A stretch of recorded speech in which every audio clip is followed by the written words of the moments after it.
Okay, Deuteronomy chapter 5, getting into a discussion, part of the lecture basically that Moses gives to the children of Israel prior to them entering into the promised land. Now, it's important to remember that the book of Deuteronomy is basically three lectures, three talks that Moses gave to the children of Israel to help them and give those final words to them, since he knew he was not going on with them to the next part of their journey. So this is the Deuteronomy is basically his farewell address to the Israelites.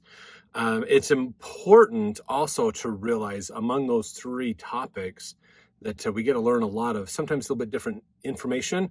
But the thing that's important to understand about Deuteronomy is it's out of all five books of Moses, Deuteronomy probably gets quoted the most when you're dealing with the law of Moses.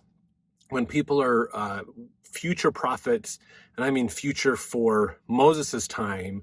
So when a lot of other prophets we read in the Old Testament, including New Testament, even Book of Mormon, when they quote the law of Moses, they usually use Deuteronomy as the reference rather than Leviticus or Numbers or those other ones. So kind of interesting. Deuteronomy has a lot of good points, a lot of good doctrinal teachings for us. And today's discussion, chapter 5, is going to go along those same lines. So in this chapter, Moses tells of the covenant God made with Israel in Horeb, just again reminding them of what they've done. He revives the Ten Commandments. Sabbath observance also commemorates the deliverance from Egypt. God talks with man. Blessings flow from obedience. So this is what we're going to be discussing more of today. So just at the beginning of this, in Hugh Nibley's book, Approaching Zion, chapter 7, he says here that chapter 5 begins with Moses announcing for the last time that in bidding farewell to the children of Israel, he is summarizing for them exactly what their law is to be. So he's really succinctly saying, remember, this is the rules. These are the commandments. This is what you are to follow. This is what you are to do. So let's get into these now. Verse 1, and Moses called all Israel and said unto them, Hear, O Israel, the statutes and judgments which I speak in your ears this day, that ye may learn them and keep them and do them. The Lord our God made a covenant with us in Horeb. The Lord made not this covenant with our fathers, but with us, even us, who are all of us here alive this day. The Lord talked with you face to face in the mount out of the midst of the fire. Now, just to give some context here, okay, if you remember in Horeb, is after the children of Israel were brought out of Egypt, Moses had been speaking with God after they'd crossed the Red Sea, had done all those great things, and this was the beginning of establishing the covenant, okay? So when Moses went up the first time, he got information from God, came down, wrote down what he was told, the covenants and promises basically, which are renewals of what was promised to Abraham as well as all the way back to Adam, honestly is where that originates, that covenant with God. So he writes it all down, he comes down from the mount, he teaches it to the children of Israel, they give a sacrifice and say, yes, we will follow that. And then remember, Moses took 70 elders and himself and Aaron, and they went up into the mount, and then everyone heard the voice of God. The average person was afraid, and they didn't want to see God. So Moses and Aaron went forward, and then Moses got to see God and learn more about them. So this is what he's reminding them and saying that a lot of you are alive at that time. You were there because these are the children. Remember, they were younger than the age of 20, and then they have lived to go through, after going through the 40 years of wandering in the desert. Now they're getting ready to go to the promised land. All the previous generations, 20 years and older, have passed away, with the exception of Caleb and Moses. Basically, they're the only two, they're the oldest two, basically, that everybody else has died. They're the two that are allowed to continue on. Of course, Caleb and Joshua, Joshua's in there as well. Joshua and Caleb are the only two from the original people that came out of Egypt that got to go into the promised land, basically. So that's what Moses is talking about here is, remember, you promised to make this covenant and make this covenant with God. You heard his voice. You know he's real. In fact, Hugh Nibley tells this as well in his book, Approaching Zion, chapter 7, they, especially referencing about this covenant that they made, he says, they, Israel, are to consider it not as something for the ancients, a mere tradition, but something meant for those living right now and right here. This statement is followed by the Ten Commandments. The statement's followed by 10 Commandments, excuse me. What are we given in Deuteronomy is to be received henceforth as the law by which Israel will live. Not a word is to be added to it or taken from it until God sees fit to make what changes he will. Once men start, quote, clarifying the words of the prophets, they can rewrite the book. God will not tolerate that. If with the passing generations, Moses tells them they should dilute it or corrupt it, they will not be merely reprimanded, but utterly destroyed, scattered among the nations, and reduced to pitifully small numbers. Remember, that was Deuteronomy chapter 4. Last chapter, we talked about that.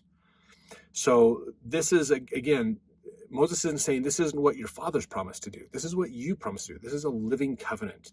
And as Israel, you have always actively made this covenant. Verse 5, I stood between the Lord and you at that time to show you the word of the Lord. For ye were afraid by reason of the fire, and went not up into the mount, saying, I am the Lord thy God, which brought thee out of the land of Egypt from the house of bondage. So this is getting into the 10 Commandments. He's reiterating them. Thou shalt have none other gods before me. Thou shalt not make thee any graven image, or any likeness of anything that is in heaven above, or that is in the earth beneath, or that is in the waters beneath the earth. Thou shalt not bow down thyself unto them, nor serve them, for I, the Lord thy God, am a jealous God, visiting the iniquity of the fathers upon the children unto the third and fourth generation of them that hate me, showing mercy unto thousands of them that love me and keep my commandments. So this is, again, talking about idol worship. Don't worship anything else. Don't make anything a higher priority than God. That's basically what he's talking about here. Specifically, of course, engraven images.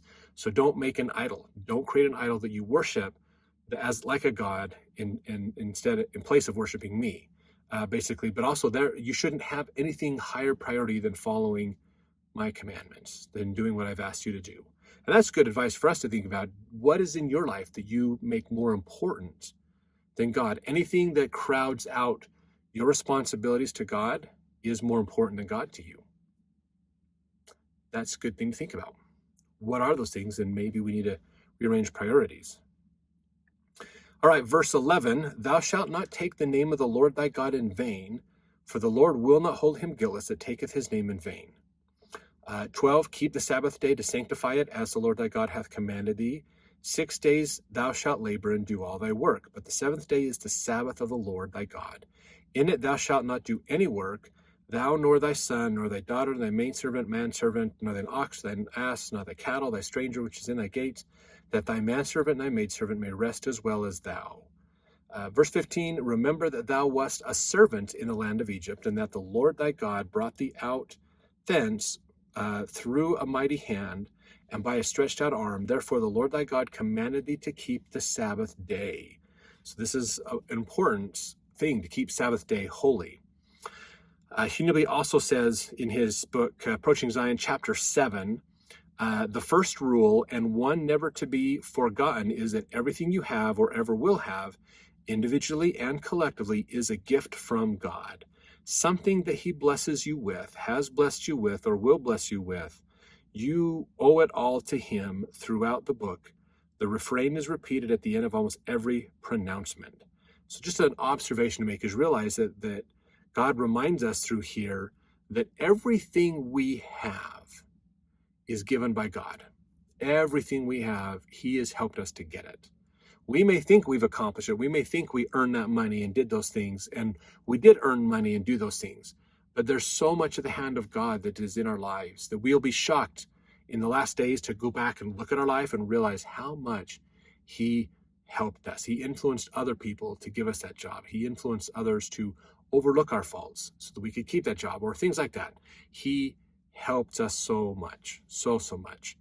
So be thankful for those little things that he does for us. If you want to put in the comments some of the things that you're thankful for, would be great.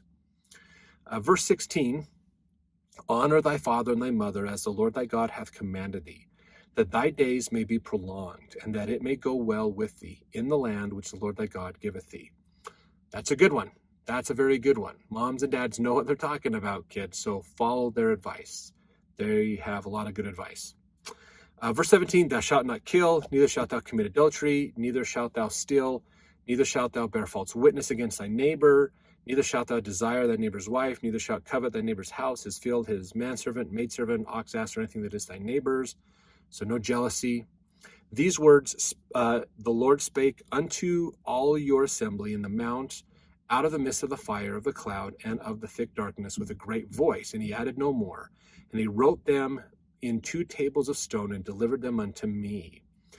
And it came to pass, when ye heard that voice out of the midst of darkness, for the mountain did burn with fire, that ye came near unto me, even all the heads of your tribes and your elders.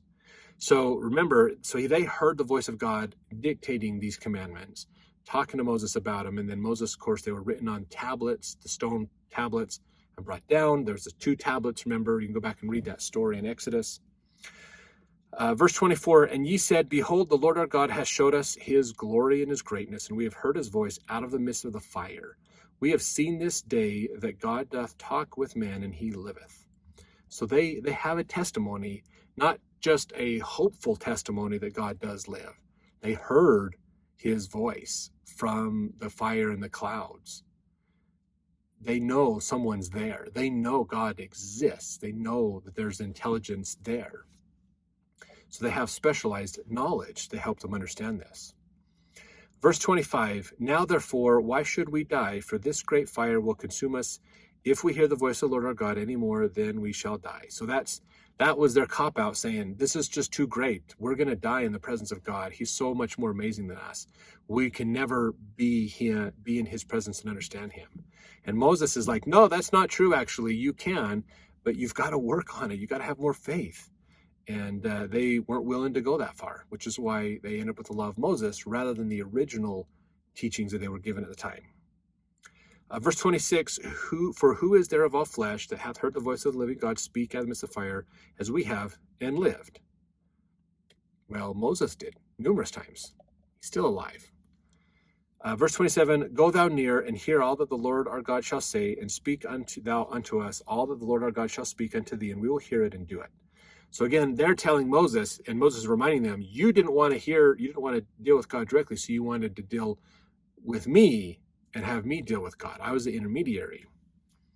Verse 28, and the Lord heard the voice of your words when ye spake unto me. And the Lord said unto me, I have heard the voice of the words of this people, which they have spoken unto thee. They have said that they have spoken.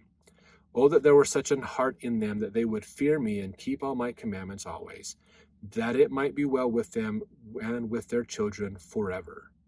So he says, okay, fine, Moses, you get to be the intermediary. Well, I understand that's what they want. That's what's going to work to help them. So we'll do that. I love that God adjusts how he teaches his gospel to us to bring it to our level, to help us understand it at our level so that we can grow from where we're at to where we need to be. So verse 30, go say to them, get into your tents again. But as for thee, stand thou here by me, and I will speak unto thee all the commandments and the statutes and the judgments which thou shalt teach them, that they may do them in the land which I give them to possess it. Ye shall observe to do therefore as the Lord your God hath commanded you, and ye shall not turn aside to the right hand or to the left. Ye shall walk in all the ways which the Lord your God hath commanded you, that ye may live, that it may be well with you, that ye may prolong your days in the land which ye shall possess. So this is, again, Moses is recounting this, and some of this maybe they hadn't heard, realizing that God wants to be in their presence and deal with them, but he knows that they're not ready for that yet. So he's got Moses to help work with them. And so he's going to teach Moses the law, and then they should follow what Moses tells them. And that works most of the time, but we know through looking through Leviticus and Numbers that there were several times where there was rebellions against Moses. And that didn't go so well, unfortunately, for those people. So let's continue on in the next chapter on more of the things that Moses is teaching these people in one of his final sermons to them before they enter the promised land. So we'll see you in the next chapter.